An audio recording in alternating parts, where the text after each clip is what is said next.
뭐라 그래야 되나 이거 뭐 분석 강의 하여튼 지금까지 나와 있는 기출 문제 지금까지는 아니고요. 이전 서답형 시험이 있습니다. 그죠? 이전 서답형 시험하고 1차 객관식하고 2차 논술 시험을 봤던 시기가 있습니다. 시기가 있고 한 3차례 정도 시험 제도 바뀌었죠. 그 이후에 서논술형 시험을 한 3번 정도 지금까지 보았습니다. 요 해당하는 부분에 나왔던 기출 문제를 좀 볼 텐데요. 요거는 제가 봐서 다 보는 게 아니라 이게 이전 교육 과정 관련해서 이렇게 나왔던 문제들이라서 현 교육 과정에 포섭되어 있는 내용 요소하고 잘 안 맞는 부분들이 있어요. 그러니까 좀 이상한 문제들이 있어요. 교과서에도 언급이 안 되고 안 다뤄지고 있는 내용 요소에도 포함이 되어 있지 않은 그런 문제들도 좀 있습니다. 있는데 그래서 그런 문제들은 좀 빼고 그래서 제 생각에 좀 의미가 있다라고 생각하는 문제들만 좀 보고요. 대신에 요거하고 요거는 나와 있는 문제들을 다 좀 보도록 하겠습니다. 보도록 하고 요 시기는 2007년 개정이 아마 좀 중요하게 반영되어 있던 시기고 그 이후에 2009년까지 초반까지 요 이후에는 그 이후의 교육과정, 현 교육과정과 관련되어 있습니다. 관련되어 있고요. 그래서 여기에 나와 있는 기출 문제들을 좀 지금부터 살펴볼 텐데요. 기출 문제를 살펴보는 이유는 몇 가지가 있겠죠. 일단은 첫 번째 봐야 될 거나 어떤 영역에서 문제가 출제되고 있구나 라는 걸 확인할 수가 있고 영역은 크겠죠. 학자, 예를 들어 소크라테스라면 소크라테스의 모든 이론이 출제되는 건 아니거든요. 그렇죠? 소크라테스 안에 예를 들어 인식론적인 논의들이라든지 존재론적인 논의라든지 이런 논의들은 여러분하고 별 상관이 없거든요. 크게 상관이 없고 보통 그러니까 윤리학적인 논의들을 하는데 기출 문제를 보시면은 소크라테스의 전체 학문 영역 내에서 어떤 부분에 출제하는구나라는 이런 거를 분명히 볼 수가 있습니다. 출제자가 예를 들면 칸트라면은 칸트의 어느 부분을 굉장히 중요시하는구나. 그리고 어떤 이론들을 중요시하는구나. 이런 내용들을 좀 확인을 할 수가 있습니다. 그런 이런 내용들이고요. 제 개인적인 바람은 지금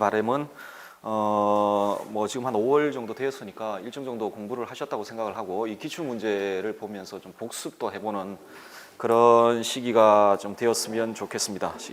좋겠고 제가 기출 문제 분석 강의를 언제 어느 시기쯤에 할까 고민을 좀 하다가 이 시기에 지금 하고 있는데 그러니까 제 강의 스케줄로 이론 강의가 거의 마무리되는 요 시기에 물론 지금 교과 교육론을 하고 있지만 기출 문제 분석 교과 교육론 제일 마지막에 할 거거든요. 그때쯤 되면 이제 이론 강의도 거의 끝나지 않을까 싶습니다. 근데 학기 초에 그러니까 연초에 할까도 생각을 했는데 물론 제 강의를 듣거나 아니면은 어떻게 하든 간에 이미 일정 정도 공부가 되신 분은 연초에 기출 문제를 보셔도 상관없다고 생각합니다만은 혹시라도 이론 강의가 이론에 대한 공부가 잘 되어 있지 않으면 기출 문제 봐봐야 아무 의미 없습니다. 제시물이 누군지도 몰라요. 누구지? 하고 그렇죠? 하기 때문에 아마 기출 문제는 일정 정도 이론에 대한 공부가 좀 되어 있는 상황에서 봐야 의미가 좀 있을 거라고 생각을 했습니다. 그래서 이 시기에 하는 게 낫지 않을까 좀 생각을 했습니다. 그래서 이번 달에 제가 일주일에 원래 한 번 이상 일하지 않는데 이번 달하고 6월 달에 2번씩이나 일해서 쓰러질 수도 있고 합니다. 그래서 혹시라도 휴강 공고가 나면 쓰러졌구나 일주일에 2번 이상 2번 일해서 그렇게 생각하시면 될 것 같습니다. 사람이 어떻게 일주일에 2번을 일할 수 있습니까? 한 번 정도 일하고 아니면 아예 일하지 않고 그래야 되는데 어쨌든 자 농담입니다만 여러분들 선생님들은 토요일 날 쉬시죠? 주 5일 근무하시죠, 그죠? 예, 5일 괜찮습니다. 괜찮다 생각합니다. 자, 이제 긴 이야기를 말씀드리면 문제를 좀 분석해 보면서 중간중간에 한 번씩 말씀드리도록 하겠습니다. 자, 제 강의 스케줄대로 그러니까 제가 학원에서 강의하는 스케줄대로 나가도록 하겠습니다. 먼저 서양윤리하고 동양윤리하고 한국윤리하고 다음에 정치사회사상 중간중간에 이제 응용윤리, 통일교육론 다음에 교과교육론 이런 식으로 좀 나가 보도록 하겠습니다. 저번에 한번 이 학원의 원장님하고 식사를 할 기회가 있었는데 그분이 술을 한 잔 드시더니만 아니 왜 서양부터 강의를 하냐고 저한테 그래요. 기분 나쁘다는 겁니다. 이 뭐 일종의 서양 우월주의 아니냐. 그래서 아니요 그런 생각 없고 그냥 양이 많아서 그래요. 뭐 그랬던 기억이 나는데 아무 의미 없습니다. 그냥 양이 많아서 그렇습니다. 양이 그 문제 비중은 동일한데 이론가들이나 해당 그 포섭되어 있는 이론이 많아서 그렇게 하고 있으니까 뭐 별 의미는 없습니다. 이 지우개가 아주 좋네요. 가볍고. 자, 서양부터 시작을 해보도록 합시다. 먼저 소크라테스부터 보도록 합시다. 2013년도 그 예상외로 소크라테스가 단독으로 출제되는 경우는 거의 없습니다. 아리스토텔레스하고 같이 나오든지 뭐 그런 형태로 보통 출제가 되고요. 출제가 되고 교과서를 기술하신 분들도 그렇고 지금까지 뭐 수능 문제라든지 뭐 이런 문제를 보면은 소크라테스하고 플라톤은 그렇게 그 구분을 하고 있다라고 보여지지가 않아요. 그냥 소크라테스, 플라톤 이렇게 보는 것 같아요.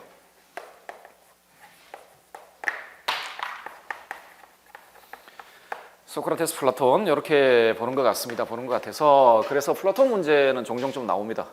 그래서 한꺼번에 이렇게 한 영역으로 보는 것 같아요. 제 생각엔. 자, 일단은 문제를 한번 보도록 하겠습니다. 2013년도 그러니까 선원술령 시험 바뀌기 바로 직전에 그 출제됐던 문제인데 자, 고대 서양 윤리 사상가 갑을의 입장에 대한 설명으로 옳지 않은 것은 갑 보겠습니다. 만약 어떤 사람이 자기가 하고 있는 것보다 더 좋은 다른 것을 알고 있다면 지금 행하고 있는 것을 멈추고 더 좋은 것을 행하려 할 것이다. 좋은 것들 대신에 자신이 나쁘다고 생각하는 것들로 향해 가고자 하는 것은 인간의 성향에서 찾을 수가 없다. 자기 자신을 이기는 것은 지혜 이외에 다른 것이 아니다 라고 이야기를 하고 있습니다. 하고 있고 요 지문은 프라타고라스 편에 나와 있는 내용입니다. 프라타고라스. 근데 뭐 앞에 밑에 보시면 출제 지문 및 뭐 관련 이론 되어 있죠. 관련 그 이론 되어 있는데 저자는 플라톤입니다. 소크라테스는 자기 저서를 남기지 않고 플라톤이 다 이렇게 글을 썼죠. 플라톤의 대화편 중에 초기 대화편에 해당합니다. 이 초기 대화편들은 전부 그 소크라테스적 대화편이라고 불려집니다. 플라톤의 대화편을 초중기, 후기 이렇게 나누는데요. 이 중기 대화편의 대표적인 게 국가입니다. 국가 대화편이고 여기 뭐 프라타고라스도 있고 뭐 여러 가지 메논, 뭐 파이돈, 뭐 크리톤, 뭐 이런 것들이 있는데 이걸 보통 소크라테스적 대화편이라고 부르는 이유는 플라톤이 자신의 생각을 개진하지 않고 소크라테스가 했던 이야기들을 거의 원형 그대로 싣고 있기 때문에 소크라테스적 대화편이라 하지만 결국은 글 쓴 사람은 플라톤입니다. 그래서 지금 요 지문은 플라톤의 대화편 중 초기 대화편 중 프라타고라스 편에 나와 있는 내용이고 자, 그 이 지문에 담겨 있는 소크라테스의 이론은 우리가 보통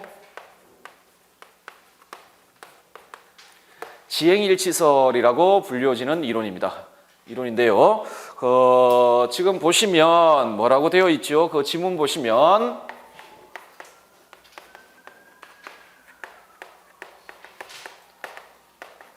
조음에 대한 알을 소유한 사람은 알고 있다면 그걸 행할 것이다 라고 이야기를 하고 있죠. 조음에 대한 알을 가지고 있는 사람은 행할 것이다. 알의 소유가 즉각적으로 행위를 산출한다 라는 그 지행합일에 대한 이야기를 하고 있습니다. 그리고 그 다음 아마 문장을 보시면 나쁘다고 생각하는 것들로 향해 가고자 하는 하는 것은 인간의 성향에서 찾을 수 없다라고 이야기를 하고 있죠. 이 지행합일설이 함축하고 있는 게 악행의 비자발성 내지는 의도성입니다. 지금 요 문장, 소크라테스 요 문장을 보시면은 자기가 실제로 나쁘다는 것을 알면서도 그건 행하는 사람, 그걸 의도적으로 행하는 사람은 없다라고 이야기를 하고, 그런데 끝 문장 보시면은 그건 인간의 성향에 맞지 않는다라고 이야기를 하죠. 그건 그 인간의 성향이 아니라고 이야기를 하죠. 그 이유는 뭐냐면 이 지행합일설 밑에 전제가 되고 있는 소크라테스의 생각이 있습니다. 그 생각이 뭐냐면 인간은 필연적으로 조음을 추구한다. 인간은 성향상 좋음을 추구한다는,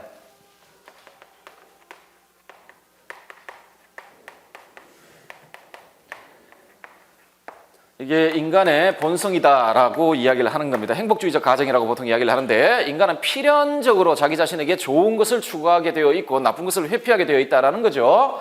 되어 있기 때문에 인간의 성향이 아니다 이렇게 이야기를 하는, 인간은 본성적으로 악을 추구할 수가 없다라는.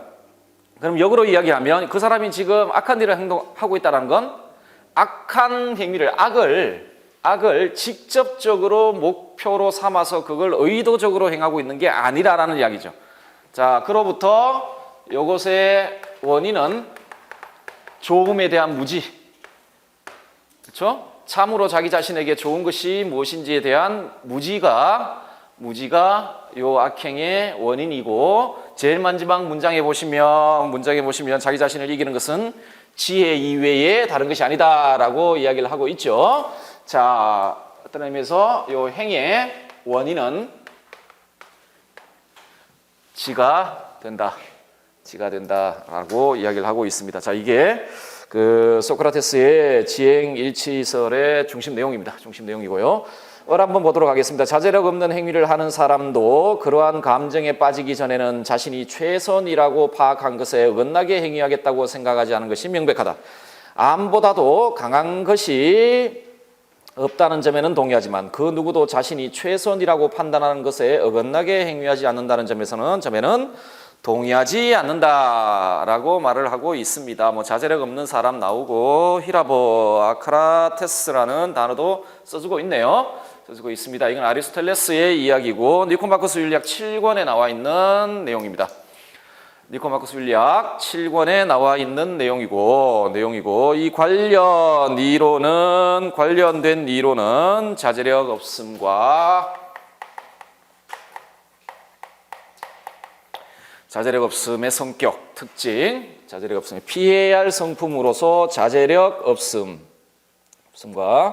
뭐 지문과 관련되어 있는데 뭐 행위의 책임 문제 뭐 이런 것도 일단은 요 지문은 자제력 없음과 관련되어 있는 이야기를 하고 있습니다. 하고 있고 지금 이렇게 섞여 있는 문제들 중에 해당 장이 아니면 좀 간단하게 넘어가고 그 해당 장에 나와 있는 뭐 아리스토텔레스 다룰 때 조금 더 깊게 다뤄보도록 하겠습니다. 일단은 자제력 없음의 특징 하나를 지금 설명하고 있는 가장 중요한 특징입니다. 그 첫 번째 문장 보시면 자제력 없는 행위를 하는 사람도 그러한 감정에 빠지기 전에는 어떤 자신이 최선이라고 파악한 것에 어긋나게 행위했다고 생각하지 않은 것이 명백하다라고 이야기를 하고 있죠. 자, 이 문장이 핵심인데요. 원래 그 아리스토텔레스가 7권의 자제력 없음, 피해야 할 성품으로서의 자제력 없음을 다루고 있을 때 이 자제력 없음의 특징을 드러내기 위해 무절제와, 그러니까 이건 악덕이고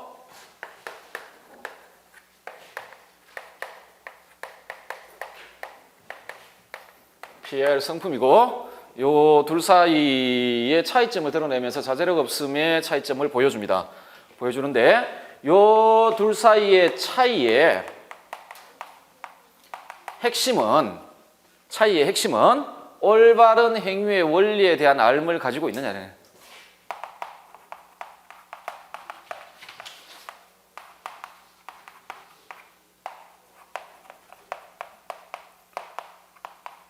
혹은 올바른 합리적 선택을 했느냐, 올바른 합리적 선택을 소유하고 있느냐가 요 둘 사이의 차이의 핵심입니다.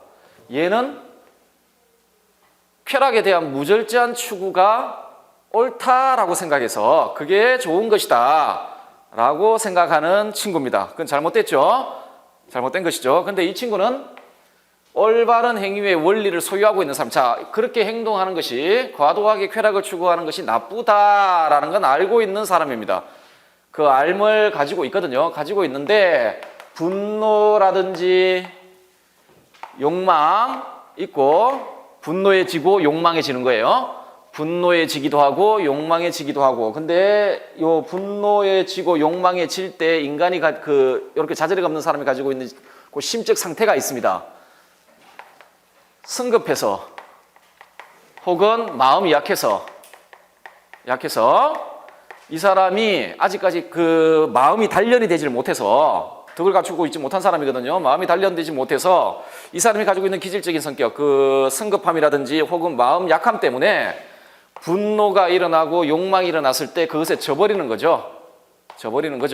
그래서 이런 삶을 가지고 있으나 여기에 휩싸여 버리면 마치 무지한 사람처럼 행동해 버린다는 라는 게 요 둘 사이의 근본 특징입니다.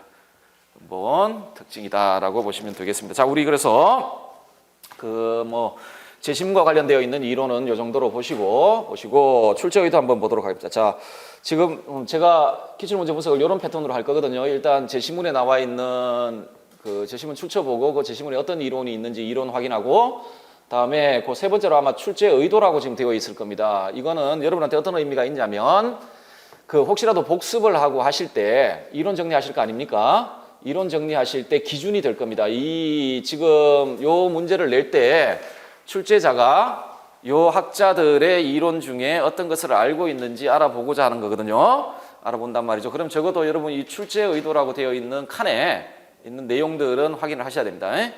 자, 첫 번째, 소크라테스의 지행합일설에 대해서 알고 있느냐. 두 번째, 자제력 없음의 성격과 종류에 대한 아리스토텔레스의 입장에 대해서 알고 있느냐. 세 번째, 행위의 책임 문제에 대한 아리스토텔레스의 입장을 알고 있느냐. 다음에 행위의 동기 문제와 관련한 소크라테스와 아리스토텔레스의 입장 차이 있죠. 이걸 보통 소크라테스의 주지주의 윤리설과 아리스토텔레스의 주의주의 윤리설 차이, 그 차이를 이해하고 있느냐. 다 이해하시죠, 여러분? 다 이해하고 계신 거죠? 네, 전부 다 이해하고 계실 거라고 생각을 합니다. 자, 그럼 우리 선택지를 한번 보도록 합시다. 선택지를. 첫째, 갑은 한번 쭉 읽어볼게요. 갑은 그렇던 행위를 의도적으로 행할 가능성을 부정한다. 2. 갑은 소크라테스는 어느 누구도 자신이 나쁘다고 생각하는 바를 욕구하지 않는다고 주장한다. 3. 아리스토텔레스죠. 아리스토텔레스는 성급함으로 인해 숙고하지 않은 것을 자제력 없는 행위의 원인으로 봐간다. 4. 아리스토텔레스는 자제력 없는 행위를 하는 사람은 후회할 줄 모르기 때문에 악을 반복적으로 행한다고 주장한다. 5. 갑은 참된 삶의 결여를 어떤 개별적인 것에 대한 무지를 비자발성의 원인으로 간주한다. 자, 이게 5가지의 선택지입니다. 자, 이 선택지를 한번 분석을 해보도록 하겠습니다. 4번 그 다음 페이지 한번 보도록 할게요. 선택지 해설 및 배경 지식이라고 되어 있습니다. 자, 1번하고 2번하고 5번 선택지 1번, 2번, 5번을 해결하기 위해서는 소크라테스의 지행합일설과 악행의 비자발성이라는 그 생각을 이해하고 계셔야 됩니다. 이해하고 계셔야 돼요. 자, 그러면 그 관련되어 있는 이론을 한번 보도록 하겠습니다. 인간은 본성적으로 자신에게 해가 되는 것을 피하고 자신에게 좋고 유익한 것을 추구하는 존재다. 아까 요 행복주의적 전제라고 제가 말씀드렸던 것. 인간의 성향은 그렇다. 아까 말씀드렸죠. 악을 의도적으로 추구하는 건 인간의 성향이 아니다라고 소크라테스가 그렇게 이야기를 하죠.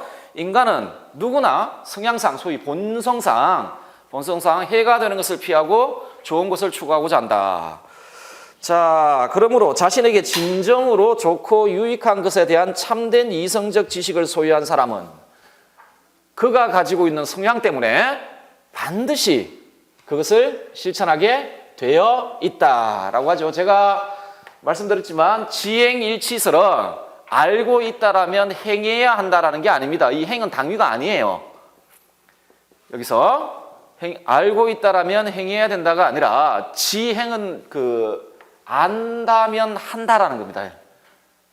안다면 한다, 반드시 한다. 이건 거의 사실을 기술하는 겁니다. 이거 안다면 우리가 참으로 좋고 유익한 것이 무엇인지 안다면 반드시 그걸 행하게 되어 있다. 자, 이 관점에는 소크라테스 아까 아리스토텔레스가 생각했던 이런 요인들 있죠. 자제력 없는 현상 같은 경우는 개입할 수가 없어요. 의지박약 같은 현상들 있잖아요. 이런 건 아예 이야기가 안 됩니다. 이 내용에. 그래서 이런 점에서 볼 때 좋고 유익한 행위의 참된 동기는 뭐겠습니까? 지식이 되겠죠. 자, 이는 곧 인간이 자신이 좋다고 생각하는 것에 반하여 행동을 의욕할 수 없는 존재이다. 악행의 비자발성. 악행의 비자발성, 즉 인간은 의도적으로 악 그 자체를 의욕하지 않으며 이런 점에서 악행은 비자발적인 것이다. 그럼에도 불구하고 인간이 악한 행위를 하게 되는 원인은 뭡니까? 참으로 유익하고 좋은 것에 대한 무지죠. 자, 이 내용을 알고 있다라면 우리 1번, 2번, 5번 선택지 한번 볼까요? 1번, 2번, 5번 선택지 한번 봅시다. 1. 갑은 소크라테스는 그랬던 행위를 의도적으로 행할 가능성이 있습니까? 없습니까? 자, 없습니다. 악행의 비자발성. 악행의 비자발성. 소크라테스는 어느 누구도 자신이 나쁘다고 생각하는 바를 욕구합니까? 안 합니까?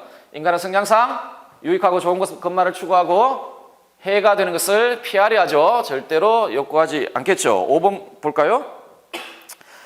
갑은 참된 삶의 결여를 어른 개별적인 것에 대한 무지를 비자발성의 원인으로 간주한다. 맞습니까? 아닙니까?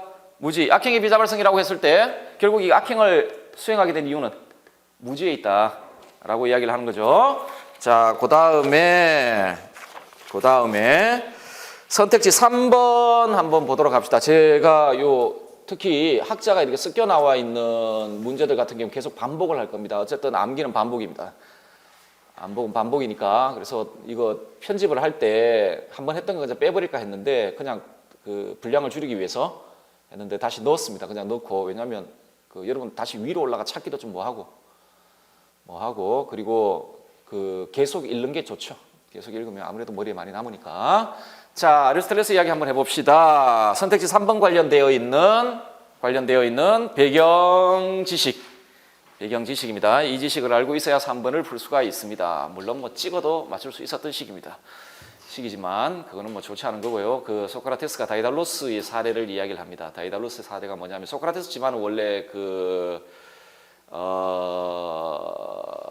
간의 수공업을 했습니다. 아버지가 조각상을 만드는 사람이에요. 그 당시엔 조각상 엄청 많이 만들었잖아요. 신전에다가 두고. 지금은 여러분들 조각상이 따로 이렇게 전시가 되지만 20세기 거의 19세기 말 20세기 초까지 조각은 건축물에 부속되어 있는 작품이었습니다. 하기 때문에 모든 조각은 다 건축물에 이렇게 됐고 용으로 이렇게 만들어진 것들인데 그래도 지금도 가보면 다 그런 거 아닙니까? 그리고 전시해 놓은 거 건축물에서 떼놓은 겁니다. 다 옛날 거들 이렇게 떼가지고 이렇게 전시해 놓은 것들인데 소크라테스 집안이 그런 집안입니다. 집안이니까 사례들 보면 조각상 사례들이 꽤 나와요. 소크라테스 보면 다이달로스가 뭐냐면 원체 이렇게 아주 신적인 조각가인데 얘가 이렇게 조각을 하면 걔가 살아 움직이는 얼마나 잘 만들면 살아 움직이는 그런 조각가입니다. 그런데 그걸 이제 건축물에다가 묶어놔야 될 거 아니에요. 끈으로 이렇게 묶어놔야 된단 말이에요. 그 비유를 들어요. 우리가 우연히 진리에 도달할 수 있어요. 우연히, 소위 말해서 객관식 시험기 때 우연히 찍어서 맞출 수는 있으나 그 진리가 오래 보존되지 못합니다. 왜? 그 진리의 근거를 이해를 못하니까.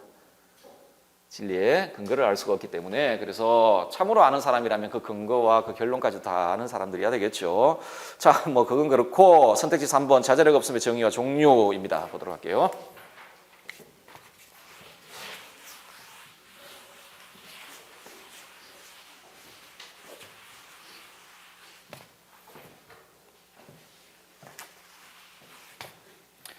자, 자제력 없음의 성격, 종류 아까 대충 제시문 설명할 때 제가 말씀드렸습니다. 자제력 없음이란 피해야 할 성품입니다. 우리가 피해야 할 성품이에요. 피해야 할 성품으로서 자제력 없음이란 감정이 행위자가 원래 내렸던 합리적 선택. 아까 이 사람 올바른 행위의 원리를 알고 있는 사람이라 그랬죠? 그렇죠? 올바른 행위의 원리, 그러니까 참으로 좋고 유익한 것이 무엇인지에 대한 알을 가지고 있는 사람입니다. 이 사람. 자에 반하여 행위의 주인이 되는 사람입니다. 이러한 자제력 없음의 종류에는 대상과 관련해서요. 이 사람이 뭐에 지는 사람이냐면 감정에 지는 사람인데 올바른 행위의 원리를 알고 있음에도 불구하고 감정 때문에 그걸 실천하지 못하는 사람이거든요. 그때 감정이라고 했을 때 대표적으로 두 가지를 이야기를 합니다. 이건 기계적인 부분에서 나오는 건데 기계적인 부분에서 나오는 건데 분노. 다음에 요거는 이제 좀 그 욕구하는 부분이 감정적인 부분들 있잖아요. 그 어떤 특히나 요것과 관련된 건 보통 이 쾌락이 많이 관련이 됩니다. 근데 분노는 보통 쾌락하고는 관련되지 않습니다. 이거는 의분에 가까워요. 자기가 그 옳지 않다라고 생각되면 막 이렇게 욱하는 겁니다. 욱하는 거거든요. 사람에 따라서는 이런 것이 굉장히 이렇게 기질적으로 강한 사람들이 있다네. 어쨌든 간에 이것과 여기에 지는 겁니다. 아리스토텔레스는 우리 안에서 생겨난 감정에 대해서는 도덕적 평가를 할 수 없다고 보는 사람입니다. 아리스토텔레스는 다 아시죠? 우리 안에서 생겨나는 것들이 있는데 감정도 있고 능력도 있어요. 능력이라는 거 감정을 이렇게 예를 들어 이렇게 받아들이거나 아니면 생겨나게 하는 거고, 감정이 있어요. 우리 안에는 분노가 일어나고 아니면 어떤 욕구, 어떤 대상에 대한 욕구도 일어나요. 근데 그것 자체는 좋다 나쁘다 할 수 없어요. 마치 그 성리학자들이 이야기하는 인심처럼 도덕적 평가의 대상은 그것에 대해서 내가 가지는 태도예요. 소위 나의 그 성품이거든요. 자, 어쨌든 간에 이 자제력 없는 사람은 여기에 져버리는 사람입니다. 소위 말해서 여기에 압도되어 버리는 사람이거든요. 압도되어 버리는데, 자, 그래서 종류를 이렇게 구분합니다. 어디에 지느냐, 어떤 대상에 지느냐에 따라 분노에 대한 자제력 없음, 욕망에 대한 자제력 없음, 이렇게 구분하고요. 자, 그러면 분노나 욕망에 지는 사람은 마음이 강한 사람이 아니죠. 마음이 강한 사람이 아닐 거 아니에요. 그 심리적인 원인이 있어요. 여기에 지게 되는 심리적인 원인이 있어요. 왜 이 사람이 여기에 지게 되느냐? 그런 사람은 굉장히 성급한 사람이거나 아니면 마음이 굉장히 약한 사람이거나, 그래서 특히 거의 주로 요 마음 약한 사람은 보통 여기에 져요. 욕망에 져버려요. 그리고 주로 이 욱욱하는 아주 성급한 사람들이 보통 이 분노에 져요. 이렇게. 자, 이렇게 해서 아리스토텔레스가 7권에서 보면 자제력 없음의 종류를 4종류로 구분하고 있습니다. 자, 이렇게 구분을 하고 있다. 제시문 3번 한번 가볼까요? 제시문 3번. 자, 어른 성급함으로 인해 숙고하지 않는 것을 자제력 없는 행위의 원인 맞습니까? 아닙니까? 맞죠? 자, 다음에 제시문 4번 한번 보도록 합시다. 피해야 할 성품이 자제력 없음과 악덕인 무절제의 차이점. 아까 제가 간단하게 설명을 드렸죠. 한번 읽어보도록 하겠습니다. 무지할지한 사람의 과도한 쾌락 추구는 합리적 선택의 결과. 이 사람 그걸 올바른 행위의 원리라고 생각을 해요. 사실상 아니죠. 자, 즉 무절제한 사람은 쾌락의 과다한 추구를 좋은 것으로 생각하고 선택하는 사람. 따라서 그러한 사람은 자신의 행위에 대해 뉘우치거나 후회하지 않습니다.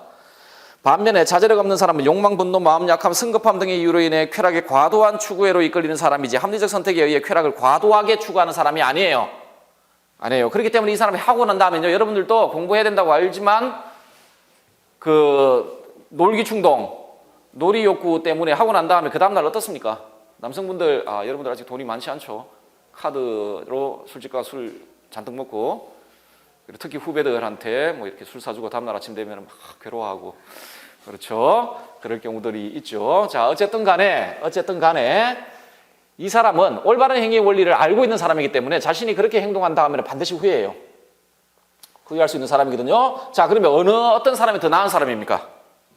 적어도 자제력 없는 사람이 더 나아요. 왜냐하면 개선 가능성이 있어요. 후회를 하니까. 그렇죠?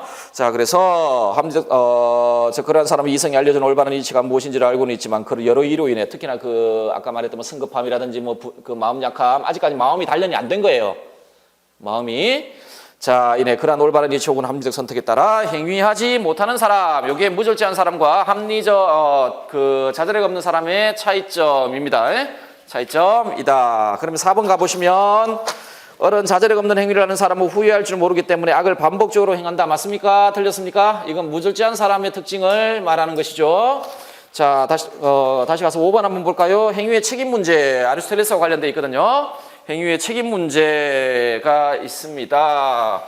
자, 대원칙은 아리스토텔레스의 행위 책임 문제와 관련되어 있는 아리스토텔레스의 대원칙은 의도적 행위 혹은 자발적 행위만이 책임을 진다. 의도적 행위 혹은 자발적 행위만이 책임을 진다. 행위만이 치고 비자발적 혹은 비의도적 행위는 책임지지 않는다.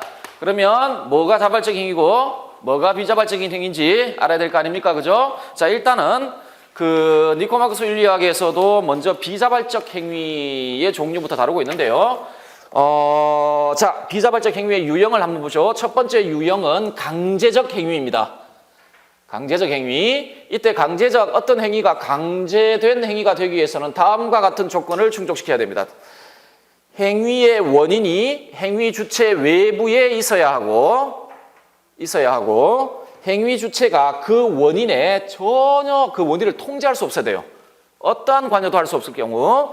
자, 다음에 두 번째로 무지로 말미암은 행위, 즉 무지가 원인이 되어 나온 행위다라는 이야기인데요. 요걸 이야기할 때 좀 복잡해져요. 모든 무지로부터 나온 행위가 다 비자발적인 건 아니다. 자, 이때 무지로 말미암은 행위라고 했을 때 그 종류에는 후회와 고통을 동반하는 무지. 어떤 행위를 했고요. 그걸 무지 때문에 했는데 그 이후에 후회와 고통이 동반된 이게 하나의 특징이라고 보는 거죠. 비자발성의 원인은 무지로부터 나온 행위의 하나의 특징이 그런 행위를 하게 된 이후에 그 결과를 알게 되었을 경우에 행위자가 엄청난 후회와 고통 속에 빠져들게 된다라는 것. 두 번째, 행위의 직접적인 원인이 돼야 돼요. 무지가. 예를 들어 술 먹고 이렇게 정신이 나가서 한 행위 같은 경우에는 어떤 의미에서 정신 나가서 뭐 이렇게 의식이 없는 상태에서 했으니까 무지 아니냐라고 생각하게 되겠지만 그것의 직접적 원인은 술 마심이지. 그렇죠? 술 마심이지 술 먹고 정신 끊긴 게 아니라는 거죠. 그렇죠? 그래서 그때의 무지는 그냥 부대 상황, 소위 말해서 그냥 따라온 거였습니다. 간접적으로.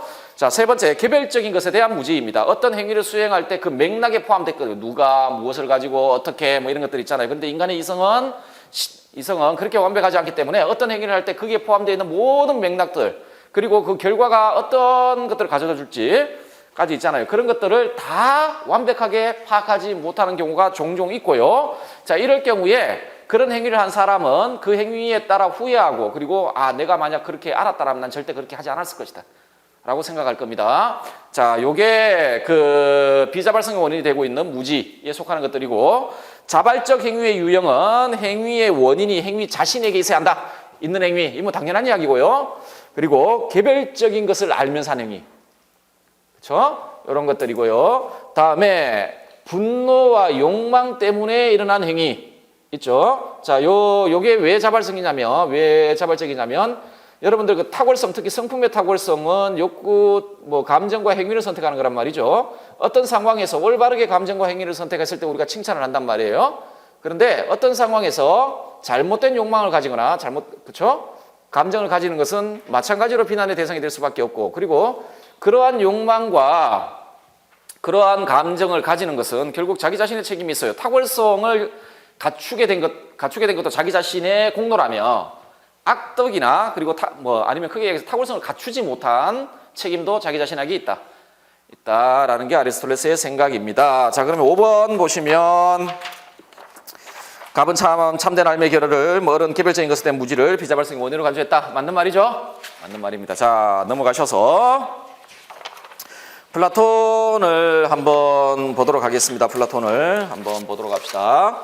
다음 글을 읽고 물음에 답하세요. 2002년도 문제입니다. 서양 윤리 사상은 인간 본성을 이성에 의한 사유 활동과 감각적이고 육체적인 본능이나 욕구를 충족시켜 나가는 활동에 근거하여 설명하였다. 물론 서양 윤리 사상이 전부 다 이런 건 아니죠. 전부 다 이런 건 아닌데, 자, 이러한 논의는 고대 그리스 철학에서 시작되었다. 그리스 철학자들은 세계를 두 가지로 나누었다. 그런데 그리스 철학자 모두가 세계를 두 가지로 나눴다 보기엔 좀 힘든데 하나는 이성에 의해 알 수 있는 세계. 자, 이제 누구의 용어가 하나 나왔죠?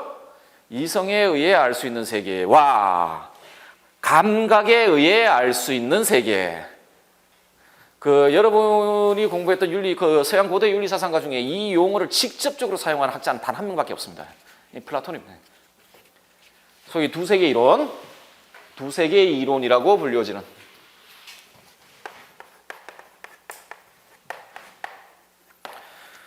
두세계 이론이라고 불려지는. 그리고 행복한 삶은 인간의 이성활동에 의해 감각적 충동이나 정념 등을 억제하고 선과 덕을 실천할 때 이루어진다. 전형적인 합리주의 윤리설.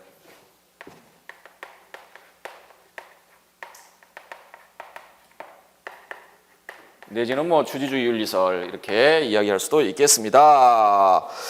자, 1-1번 문제인데요. 제가 봐가지고는 별로 의미 없는 문제입니다. 이거 크게 가에 근거한 인간관을 받아들일 때 나타날 수 있는 문제점 두 가지 쓰시오. 감각적이고 육체적인 본능이나 욕구만을 추구하는 그게 인간의 본성이다라고 했을 때 어떤 문제점이 나타날까? 첫째, 자신의 욕구 충족을 최상의 가치로 여기는 이기주의적 도덕이 나타날 가능성이 있죠. 그죠?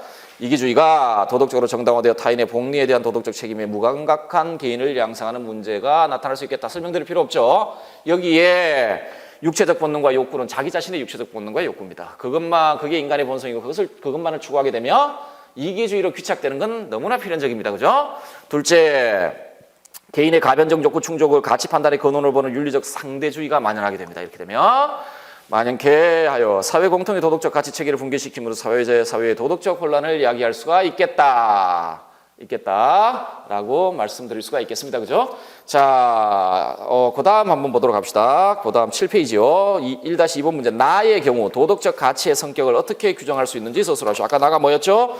행복한 삶은 인간의 이성활동에 의해 감각적 충동이나 전념을 억제하고 성과 덕을 실천할 때 이루어진다라고 밑줄 쳐 있는데 이렇게 생각하는 학자 많아요. 거대. 많은데 제가 요 주장을 플라톤의 주장으로 그 영역을 줄였습니다. 그런 이유는 앞에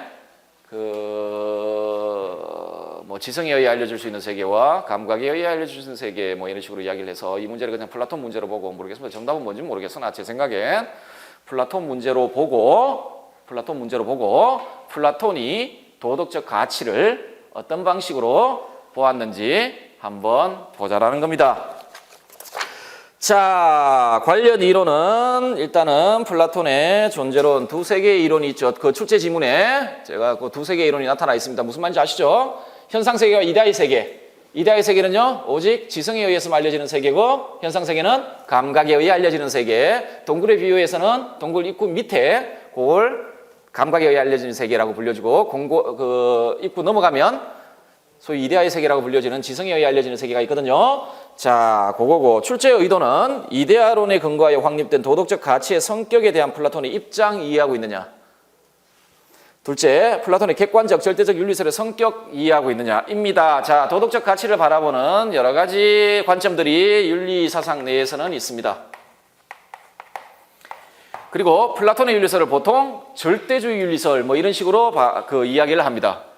소크라테스, 플라톤 이렇게 같이 묶어서 그리고 그 상대편에 소피스트들의 상대주의 윤리설이 있습니다. 이만은 달리 이야기하면 자, 도덕적 가치를 예를 들어 고대 쾌락주의자들 에피쿠로스를 대표하는 쾌락주의자들 같은 쾌락만이 최상의 가치이고 나머지 것들은 그 쾌락에 의해 정립되는 것들을 이렇게 보고 있고요. 다음에 소피스트는요 그냥 상대적이에요. 절대적이고 객관적인 가치 없어요. 없죠. 이렇게 보는 사람들이 있는데 소크라테스는요 그렇지가 않죠. 이 도덕적 가치를 영구불변의 보편적이고 절대적인 가치로 봅니다. 그죠? 영원불변하고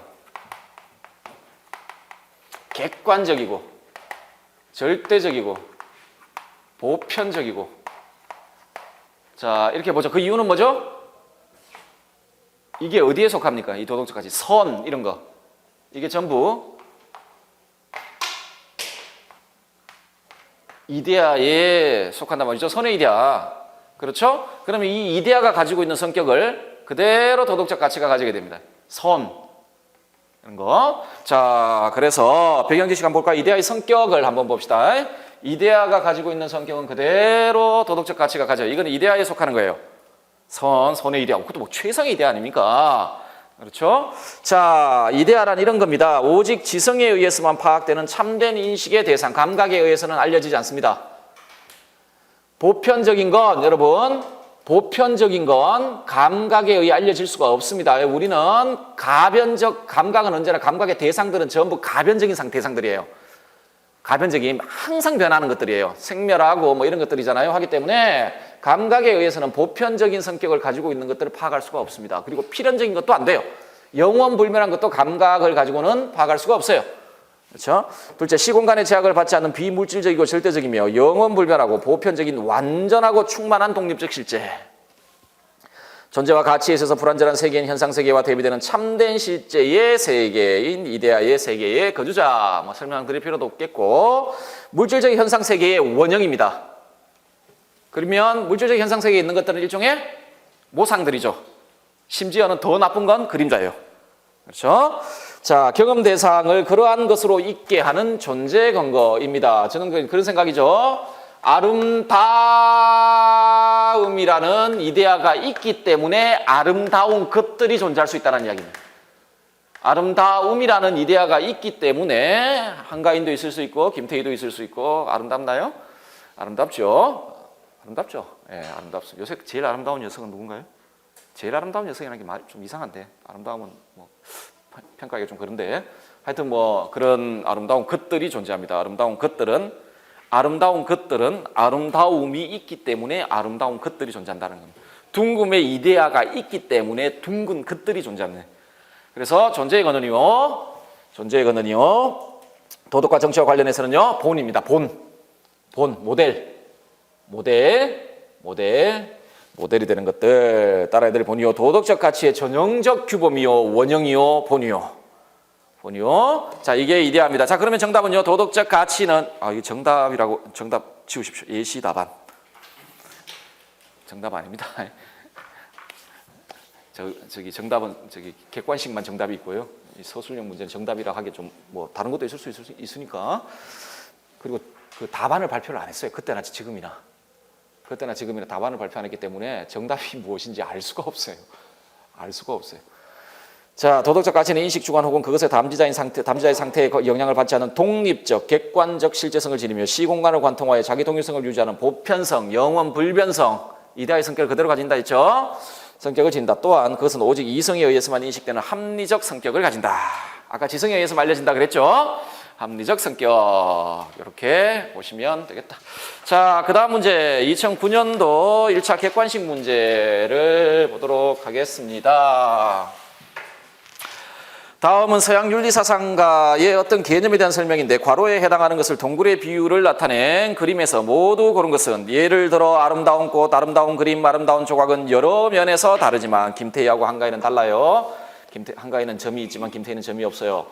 점이 없고, 뭐 그렇습니다. 김태희는 시집을 안 갔지만 한가인은 시집을 갔고, 이런 나이에 뭐 그런 여러 가지 측면들이 있습니다. 뭐 얼마 전에 애기도 아닌가? 하여튼 자, 여러 면에 다르지만 그래도 저마다 아름답죠. 그런데 이것들은 저마다 아름다운 사물일 줄 모르지만, 자, 아름다운 것들이지만 어느 것도 아름다움 그 자체, 뭐인 그 자체,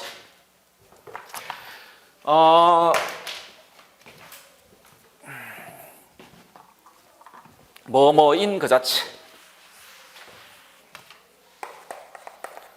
플라톤의 국가편에서 이데아 이야기할 때 이렇게 정의를 할 때가 있습니다. 뭐뭐인 것들이 아니고, 뭐뭐인 것들이 아니라 뭐뭐인 것들을, 그러니까 어떤 것들을 그것인 것들로 만들어주는 뭐뭐인 것 그 자체, 이게 이데아다, 뭐 이렇게 이야기를 하는데요. 이야기를 하는데 자체가 아니다. 그런 아름다움 자체는 따로 있으며, 무슨 말이죠? 그런 아름다운 것들하고 요 자체는 다른 존재다라는 이야기입니다. 이건 이데아요, 요거는 현상세계에 있는 것들이거든요. 하기 때문에 요 둘은 존재의 위상이 달라요. 완전히 다른 것들이에요. 이 말은요, 다르게 이야기하면 이런 겁니다. 어떤 아름다운 것이 이렇게 있으면, 아름다운 것 A가 있으면 그가 가지고 있는 이 아름다움은 요 대상 있잖아요. 요 개체, 이 개체에 속하는 속성이 아니에요. 이 개체에 속하는 속성이 아니라는 이야기입니다. 그러면 이 개체에 속하는 속성이면 이 개체가 없어지면 그것도 사라져버려요, 그 자리에. 그게 아니에요. 이건 그냥 이 존재와 아름다움이라는 이데아와 아름다운 것들은 다른 거예요. 그냥 얘가 아름다운 것이 된 이유는 얘가 여기에 참여했기 때문에 그런 거예요. 참여했기 때문에, 그러니까 이렇게 들어와 있기 때문에, 분유에 있기 때문에 그런 거예요. 자, 그래서 아름다움 자체를 미에 뭐라 부른다? 이데아라 부른다라고 되어 있습니다. 자, 요거는 국가편 7권에 나와 있는 이야기입니다. 그리고 뒤에 그 그림 있죠? 그림은 동굴의 비유를 이제 이렇게 그림으로 나타낸 건데 7권에 나와 있습니다. 출제 관련 이론은 그 출제 지문과 관련되어 있는 관련 이론은 존재론입니다. 존재론과 그 특히나 두세 개의 이론, 이데아 이론 있죠. 이데아 이론이 될 거고요. 여러분들 그 뒤에 보시면은 요 문제와 관련해서 그 뒤에 보시면은 동굴의 비유에 나타난 상징 해석인데 이게 지금 요 강의를 듣고 계신 어떤 한 선생님께서 저한테 출처를 알려주셨습니다. 알려주셔가지고 뭐 대단히 감사하게 생각을 합니다. 감사하게 생각을 하는데 이게 아마 독일에서 나온가 봐요. 옆에 그 나와 있는 스펠링이 지금 좀 흐릿하네. 독일어입니다. 독일어 그 10페이지 한번 보십시오. 10페이지에 있습니다. 10페이지에 보시면 그 독일어로 되어 있습니다. 독일어로 되어 있어서 저는 독일어 조금 할 줄 압니다. 근데 많이 까먹었습니다. 예전에 독일 철학을 하고 싶어서 독일 철학 그러니까 사람 생각은 바뀌잖아요. 독일 철학을 하고 싶어서 독일어를 또 열심히 공부한 때가 있었습니다. 그래서 예전에 제가 또 대학원 들어갈 때 대학원 필수 시험 과목이 제2외국어인데 보통 다 거기다 독일어 있거든요. 그래서 그때도 뭐 대학원 시험 준비하느라고 독일어도 또 준비하고 뭐 그랬던 적이 있습니다. 거의 다 대부분 까먹었습니다. 까먹었는데 단어들은 뭐 대충 보면 이제 뭐 조금씩 알겠는데 자 그거 나중에 그림 다시 한번 설명드릴게요. 드리고 출제 의도 한번 보도록 하겠습니다. 출제 의도는 동굴의 비유는 물론 인식론적인 내용도 함의가 되어 있습니다. 인식론적인 내용도 함의가 되어 있는데 요거는 지금 문제가 이데아가 뭐냐 이렇게 지금 묻고 있는 거잖아요. 그죠? 그래서 동굴의 비유를 통해 플라톤이 설명하고자 있는 존재론적인 입장 크게 두 가지만 여러분 아시면 됩니다. 두세 개의 이론하고요. 거기서 핵심이 되는 건 이데아 이론입니다. 그죠? 그 내용을 잘 파악하시면 될 것 같습니다. 그리고 그 선택지에서라고 배경 지식 되어 있고 제가 그 7권에 동굴의 비유를 거의 결론적으로 이렇게 압축해서 플라톤이 설명하고 있는 그 부분을 그대로 인용을 했거든요. 좀 길긴 한데 이건 굳이 뭐 제가 설명드릴 필요는 없고 여러분들을 복습하실 때 한번 읽어보시기 바라고 그 밑에 선분의 비유 있죠. 자, 선분의 비유 관련되어 있는 문제는 아닌데 그래도 관련이 되어 있습니다. 이 동굴의 비유하고 선분의 비유가 이렇게 대응을 하거든요. 대응을 하고 거기에 선분의 비유 보시면 이거는 물론 인식론적 차원에서 좀 이야기를 하고 동굴의 비유는 그 존재론적인 차원에서 이야기를 된 거고 선분의 비유는 보통 인식론적 차원 그러니까 주관과 관련되어 있는 그 이야기입니다. 그런데 그 플라톤의 인식론이나 존재론은 다 이것에 이렇게 표현됩니다. 플라톤이 이렇게 이야기하거든요. 같은 것은 같은 것에 라고 이야기를 합니다. 그래서 이쪽에 감각적인 대상이 있다면 우리 주관에도 감각을 그것과 관련되는 것이 있고 이쪽에 그 지성적인 대상들 뭐 이데아가 있다면 우리 주관에도 인식 주관에도 그거와 관련되어 있는 것들이 있다라는 이야기입니다. 닮은 것은 닮은 것에 뭐 이렇게 이야기를 하는데 그래서 인식론과 존재론이 분할이 되지 않습니다. 그 선분의 비유 보시면은 일단은 두세 개의 이론이라는 존재론적인 관점에서 선분을 하나 이렇게 끊고요. 선분을 이렇게 하나 꺼놓고 이쪽에 소위 가시적인 것들, 감각적 대상들 이렇게 이야기했죠. 소위 그 두세 개의 이론에서 어디에 속하죠? 감각에 의해서 알려지는 것들, 여기에 속하고요. 요 선분 중심으로 해서 이쪽은 지성에 의해 알려지는 것들이라고 되어 있고 자, 요걸 조금 더 세분하면 이거 동굴의 비유와도 관련되는데 세분하면 이쪽에는 막 그림자 같은 거 그러니까 존재의 위계로 따지자면 거의 실제성을 가지지 않는 것들이에요. 그림자는 실제성이 없죠. 그림자가 실제한다고 생각하는 건 완전히 유아들이죠.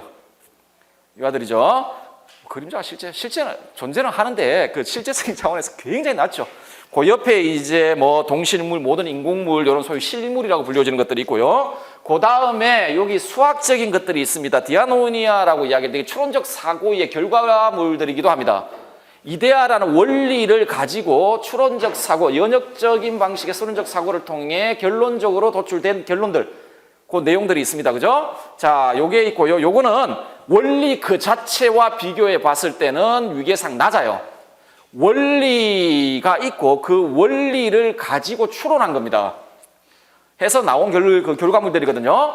그래서 이렇게 되어 있습니다. 이렇게 되어 있고 그래서 그 밑에 보시면 그거 관련된 인식의 이름이 있습니다. 밑에 상이라든지 그 실물과 관련했을 때 인식의 이름을 뭐 상상, 짐작, 믿음, 확신 이렇게도 나누고 그쪽에는 반대쪽 지성에 의해서 알 수 있는 건 추론적 사고, 지성에 의한 인식 뭐 이렇게 나누고 있고 여러분들 그 다음 페이지 아까 제가 참고라고 말씀드렸던 것 동굴의 비유의 그 출처입니다. 아까 제가 설명드렸던 거요. 출처이고 이렇게 되어 있고 동굴의 비유 그림이 이렇게 있고 지금 우리 문제에는 없죠. 우리 문제에는 없는데 아마 이거 잘라낸 모양인데 출제자가 그림 보시면 참고의 그림 보시면 이렇게 되어 있고 그게 노안이 와서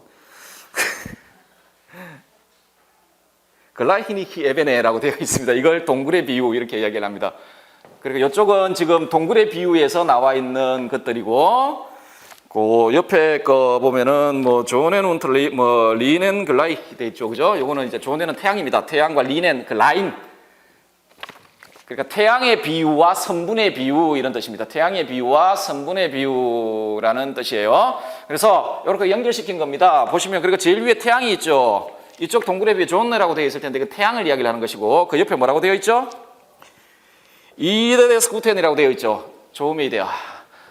조음의 이데아라는 말이고 다음에 나티올리키 딩게 이렇게 되어 있을 텐데 딩게라고 되어 있을 텐데 요 그대로 번역을 하면 자연물 이런 뜻입니다. 그런데 이게 나티올리키 그 네이처라는 말은 여러분 본질적인 이런 뜻도 있죠. 고유한 본연의 이런 뜻도 있죠. 그죠? 그러니까 굉장히 고유한 본질적인 아주 실제와 관련해서 딩게는 뭐 이거는 이제 것 이런 겁니다. 뭐 존재 뭐 이런 것 이런 것인데 아주 고유한 것, 본질적인 것 이런 뜻입니다. 그래서 그 옆에 보시면은 이걸 이데아란다라고 이야기하고 있죠. 그 나무 있지 않습니까? 나무 되어 있고요. 다음에 그 강물에 비친 나무가 있죠. 그 독일어로 뭐야 이거? 샤텐나트리히딩에라고 되어 있는데 이거는 뭐냐면 그 나트리히딩에의 그림자 이런 말입니다. 그러니까 고유한 것 이런 거 있잖아요. 그것이 비춰진 것, 그림자 뭐 이런 뜻인데 그 뒤에 보시면 마테마티슈의 게겐슈탄트 이렇게 되어 있죠. 마테마티슈는 뭐 대충 아시죠, 여러분? 뭐 독일어 몰라도 아시겠죠. 수학적인 게겐슈탄트는 대상 이런 뜻입니다.